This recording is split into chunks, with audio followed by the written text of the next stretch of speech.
Morning Blend. It's one of my dreams to become a talk show host. So today, the producers of the Morning Blend have allowed me to interview the regular hosts of the show. It's great to be back here with Allison and Molly, and I'd like to ask you a few questions. Okay. So I know that over the summer, a lot of us are going to be on vacation, and maybe I'm hoping some of us will be reading. Do you guys have any books on your summer reading short list? Books on my summer reading short list.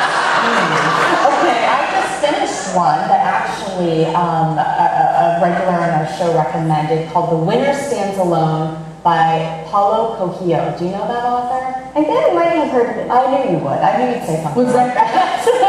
It was wonderful. He also wrote The Alchemist, which is my favorite book in the entire world. Actually, I read that a long time ago as well. Yes, what a wonderful short story about kind of the mystery of life and how it unfolds. I'm glad you enjoyed it. Oh, I like that. I just started reading The Four Agreements, and I can't pronounce the author's name, but it's these ancient principles about how you should be living your life. And one of them is make sure your word is impeccable, and they talk about just do the best that you can, saying that your best changes from day to day. And I like it because I can read just a little bit of it before I go to sleep because I'm raising 3 kids, and it's still a fairly short book. I'm also reading this book called Cold Tangerines, and each chapter is like a short story, and it's about kind of appreciating life and seeing the blessings sometimes even when things are tough. So I don't read a lot of historical fiction, but those are the kinds of books I like. That sounds good. Yeah. Wow, well both of you seem to be reading very inspirational books.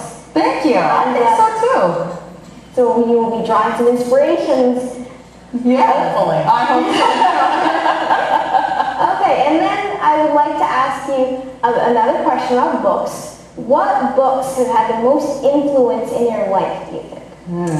I remember my first experience with a book that really helped shape me, The Lord of the Flies. When I was in 6th grade, we had to read it in school, and then we wrote about it, but I think it really taught leadership, and it was really interesting to everyone in the class. So Lord of the Flies would be my choice. And I would say A Little Princess. That's a book by Frances Hodgson Burnett. I wrote that down because the book meant so much to me. It's about this little girl who overcame so much. She went through the tragedy of losing her father and all her fortune, and she was subjected to servitude. But she always kept a really positive attitude throughout all of it. And then just, for some reason, that book has always kind of stuck with me. Yeah, and I really like The Little Princess as well. And that is a great book, and actually one that's similar to is Pollyanna. I don't know if you've read that. Oh, no, but I'll recommend it to my daughter. I bet she'd like that. Yeah. Adora, thank you so much for being with us this morning. We have run out of time. Yeah, You have great questions. Yeah. You brought up some good books, maybe some good summer reads for everybody. Yeah.